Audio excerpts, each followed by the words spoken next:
On se retrouve pour de nouvelles impressions d'entrepreneurs avec Catherine Barba, directeur général associé de la Digital Commerce Factory, une entreprise toute récente qui compte une trentaine de personnes, une agence de e-commerce donc dans le groupe Vente Privée. Alors vous êtes une véritable serial entrepreneuse, on peut le dire, puisque vous aviez fondé une première entreprise, donc ensuite vous en avez créé une deuxième et puis maintenant vous vous lancez dans une troisième aventure. Donc d'abord Cash Store, ensuite Malinéa, aujourd'hui Digital Commerce Factory. Pourquoi finalement toutes ces aventures professionnelles, ces aventures entrepreneuriales? C'est vrai qu'en 15 ans d'e-commerce, bientôt 16, c'est ma troisième création d'entreprise. Alors pourquoi? C'est simplement, vous savez, le hasard des rencontres. Moi, ma vie professionnelle, elle a été rythmée, comme beaucoup j'imagine, par le hasard des belles rencontres. Rencontrer des entrepreneurs, des gens qui sont des exemples pour moi. Comme Xavier Niel, donc Non, alors c'est le seul que je n'ai pas rencontré encore. C'est Marc Simoncini et Jacques-Antoine Grandjean. Et qui ont, j'ai croisé leur route et qui m'ont donné envie soit d'entreprendre, soit de m'associer avec eux. Donc en 2004, ça faisait 8 ans que j'étais salariée, j'ai décidé de passer à l'ouest et de créer cashstore.fr, un portail de vente de cashback. Cashstore.fr, c'était une galerie marchande, enfin c'est toujours, je l'ai cédé mais ça existe toujours, une galerie marchande qui fédère 1200 sites e-commerce, comme Sephora, La Redoute, Voyage SNCF, Rudy Commerce. Et quand les consommateurs passent à travers ce portail avant de faire un achat en ligne, eh bien, ils se font rembourser tout simplement une partie de leur achat en cash. Ça s'appelle le cashback. C'est un concept qui fait florès aux États-Unis, dans les pays anglo-saxons, un peu plus compliqué à décoller en France. Et pourquoi alors justement? Ça n'a pas marché comme vous l'espériez? Ça a moins décollé que je le pensais quand je l'ai lancé. En 2004, je n'ai pas fait de levée de fonds.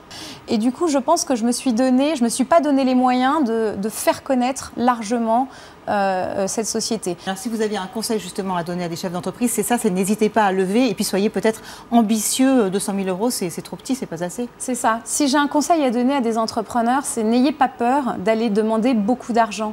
Parce que votre projet, vous le portez, vous y croyez, vous allez vivre avec, vous allez dormir avec, vous y mettez beaucoup de vous, autant lever beaucoup d'argent. Alors après, il faut les gérer ces changements, il faut les gérer au plan humain avec les équipes, il faut les gérer au plan organisationnel avec derrière tous les moyens informatiques qui vont bien. Comment est-ce que vous avez fait? Est-ce que vous estimez que là-dessus, vous avez été assez performante? Alors sur le côté informatique, c'était plutôt pas mal. J'avoue qu'on a eu la chance pour pouvoir passer d'une entreprise à une autre, et puis même physiquement, changer de lieu, se repluguer sur un système informatique existant.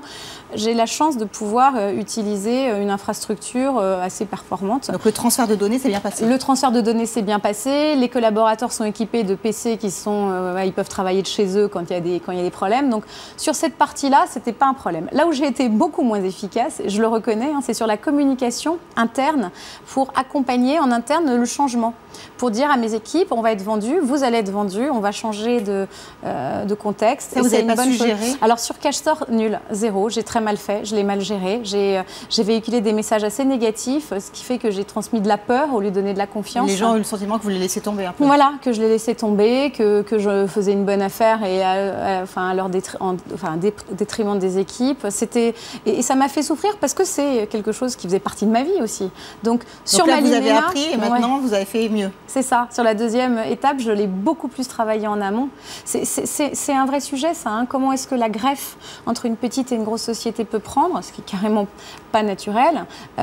Du côté de la petite, c'est beaucoup de communication avec les troupes pour leur dire voilà à quoi vous allez être confrontés. Donc finalement, quand on gère comme ça la transformation d'entreprise, il faut avoir derrière les outils informatiques qui suivent, et notamment en matière de dématérialisation, il faut arriver donc à avoir des outils performants, des outils solides. Comment est-ce que vous avez géré ça chez vous?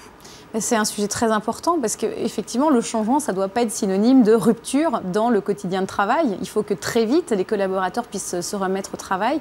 Nous, on a la chance de travailler avec une infrastructure technique assez solide, en tout cas des serveurs qui permettent de garder les données en fait, sur ces serveurs.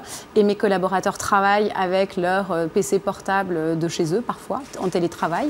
Donc ça n'a bizarrement pas été un problème. Et les services sont véritablement à disposition, il n'y a pas de problème? Enfin, il y en a de temps en temps quand même. Tout est une question après de disponibilité des personnes qui viennent défaire les fils et puis les rebrancher de l'autre côté.